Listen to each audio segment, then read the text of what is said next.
Subscribe करें श्री चिन्मयानंद बापू जी के YouTube channel को और हमारे वीडियोस को सबसे पहले देखने के लिए बेल आइकॉन को दबाना न भूलें। अवध की धरा पर भगवान श्री राम प्रकट हुए। असल में परमात्मा जन्म नहीं लेते हैं, वह तो प्रकट ही होते हैं, क्योंकि जो सर्वत्र व्याप्त है उसका जन्म कैसा, और जिसकी जन्म नहीं उसकी मृत्यु भी कैसी। सर्वत्र व्याप्त हैं और सर्वदा व्याप्त हैं। भगवान सर्वत्र हैं और सर्वदा। तो जो सर्वत्र रहने वाले ईश्वर हैं वह अवध की धरा में प्रकट हो गए। लेकिन अब बात यह उठती है कि भाई अवध में ही प्रकट क्यों हुए? हमारे यहां भी तो प्रकट हो सकते थे, किसी और शहर में भी तो प्रकट हो सकते थे, अयोध्या में ही क्यों? तो भगवान शंकर के सूत्र पर हमको ध्यान देना होगा। भगवान शंकर कहते हैं ना, प्रेम ते प्रगट हो ही मैं जाना। भगवान प्रेम से प्रकट होते हैं, और कोई विधि नहीं, और कोई यज्ञ अनुष्ठान नहीं, और कोई योग तप नहीं। सबसे ज्यादा असर भगवान के पास होता है प्रेम का। प्रेम ते प्रकट हो ही मैं जान। अब मां कौशल्या ने कौन सा यज्ञ किया, कौन सा अनुष्ठान किया, कौन सा तप किया, कौन सा योग ध्यान किया, कौन सी कपालभाति किया? मां कौशल्या ने तो केवल और केवल प्रभु से प्रेम ही तो किया।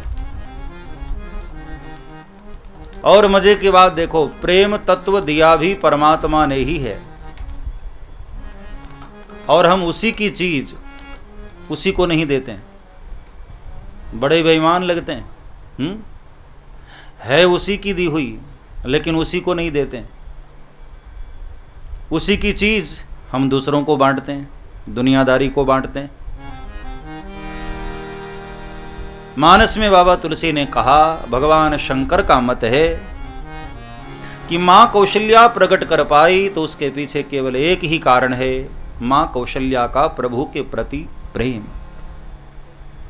प्रेम ते प्रगट हो ही मैं जाना। भगवान प्रेम से प्रकट होते हैं, और आज उसी प्रेम के कारण अवध की धरा पर भगवान प्रत्यक्ष प्रकट हुए। सुर समूह विनती करी पहुँचे निज निज धार। जग निवास प्रभु प्रगटेऊ अखिल लोक विश्राम। हे जग निवास प्रभु प्रगटेऊ अखिल लोक विश्राम। अखिल लोक विश्राम। जग निवास प्रभु प्रगटेऊ अखिल लोक विश्राम। सारे जगत में जो निवास करता है ऐसे ईश्वर का प्रागट्य हुआ। भगवान प्रकट हुए, और मां कौशल्या ने बहुत प्यारी भगवान की स्तुति गाई, वो हम लोगों ने कल दर्शन किया। और अयोध्या में बड़ा प्यारा उत्सव मनाया गया, घर घर में उत्सव चला। असल में भगवान समष्टि रूप से व्याप्त हैं सभी में। हमारी आत्मा जो है वह केवल मुझ में होती है, हम सब में होती है, लेकिन परमात्मा समष्टि रूप से सभी में व्याप्त होते हैं। इसलिए जब अवध की धरा पर भगवान प्रकट हुए तो सबको ऐसा महसूस होने लगा कि भगवान हमारे घर में ही आए। इसलिए उस अपनत्व के कारण, एकत्व के कारण सभी लोग ऐसा महसूस कर रहे थे कि भगवान मेरे घर आए। जाकर नाम सुनत शुभ होई, मोरे गृह आवा प्रभु सोई। समष्टि रूप से व्याप्त होने के कारण भगवान सभी के यहाँ मानव अवतरित हो गए, और इस भावना के साथ आनंद ही आनंद बरस रहा भगवान तुम्हारे चरणों में। आनंद ही आनंद बरस रहा जय हो। भगवान तुम्हारे चरणों में। आनंद ही आनंद बरस रहा भगवान तुम्हारे चरणों में। आनंद ही आनंद बरस रहा भगवान तुम्हारे चरणों में। पावन कीनी भारत भूमि मेरे राम तुम्हारे चरणों में। पावन कीनी भारत भूमि भगवान तुम्हारे चरणों में। मेरे राम प्रभु राम।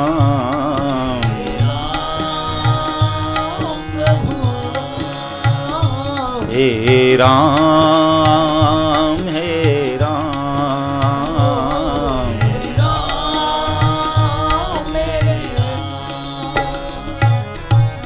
तो पूरी अयोध्या उत्सव में डूब गई। सभी लोग आनंद में डूब गए रामलला के जन्मोत्सव में। और धीरे धीरे धीरे सब दर्शन के लिए आने लगे। और उस वक्त क्या वर्णन करूं, 33 करोड़ देवता भी वहां दर्शन के लिए वेश बदल बदल कर पहुंच गए। सबको ऐसा लग रहा है कि बस एक झलक किसी तरह मिल जाए प्रभु का, एक झलक बस देख लें सरकार को,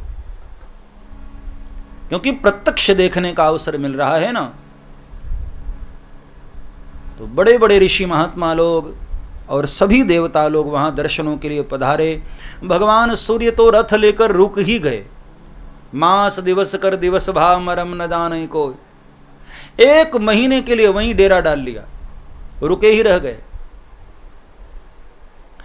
इस प्रकार सभी लोग बड़े हर्षोल्लास के साथ राघव का दर्शन करते हैं, सरकार के वाले रूप का दर्शन करते हैं। और धीरे धीरे धीरे समय बीता। भगवान शंकर ने पार्वती जी को कथा सुनाते सुनाते कहा कि देवी, वहां उस वक्त वेश बदलकर मैं भी चला गया था काकभूषुंडी को लेकर। पार्वती जी चकित हो गई कि महाराज मुझे पता नहीं चला और आप चले गए। भोलेनाथ ने कहा कि मैंने तुझे जानबूझ करके छुपाया तेरे से, क्योंकि एक बार तुम्हारे मन में शंका हो गई थी देवी। भगवान को रोते देखा था वन में, तुम्हारे मन में संदेह हो गया कि ये ईश्वर कैसे हो सकते हैं। आनंद का सागर भला कभी रो सकता है। तुमने बहुत संशय कर लिया और उस कारण कितना उपद्रव हुआ। तुम्हें पिता के यज्ञ में जाना पड़ा, वहाँ जलकर भस्म होना पड़ा, फिर दूसरा शरीर धारण किया, फिर मेरे पास आई। मैंने सोचा ये सब झंझट हो, इससे अच्छा है इसको लिया ही न जाए। और देखो तुमने मेरे से प्रश्न भी किया था कि राम कौन है। यदि मैं उस वक्त लेकर के गया होता तो तुम्हारे मन में फिर से संदेह बैठ जाती। इसलिए काकभूषुंडी जी के साथ हम दोनों वहाँ गए, दर्शन किए, बहुत आनंद हुआ। और फिर धीरे धीरे धीरे समय बीता। भगवान के नामकरण का अवसर आया। जब राघव 10 दिन के हो गए ठाकुर, तो भगवान का नामकरण संस्कार निश्चित किया गया वशिष्ठ जी के द्वारा। और दूसरे दिन माता अरुंधति के साथ वशिष्ठ महाराज पधारे हैं। रंगनाथ भगवान के मंदिर में सारी व्यवस्था की गई है। और तीनों माताएं स्नान करके रामलला को अपनी गोद में लेकर और अन्य सभी तीनों बालकों को गोद में लेकर के वहाँ बैठ गई हैं। और यहाँ गौरी गणेश का पूजन करके विधि आरंभ हुई। और सब विधि पूर्ण होने के बाद वशिष्ठ जी ने दशरथ और माता कौशल्या को राघव का नामकरण किया। सब्सक्राइब करें श्री चिन्मयानंद बापू जी के YouTube चैनल को और हमारे वीडियोस को सबसे पहले देखने के लिए बेल आइकॉन को दबाना न भूलें।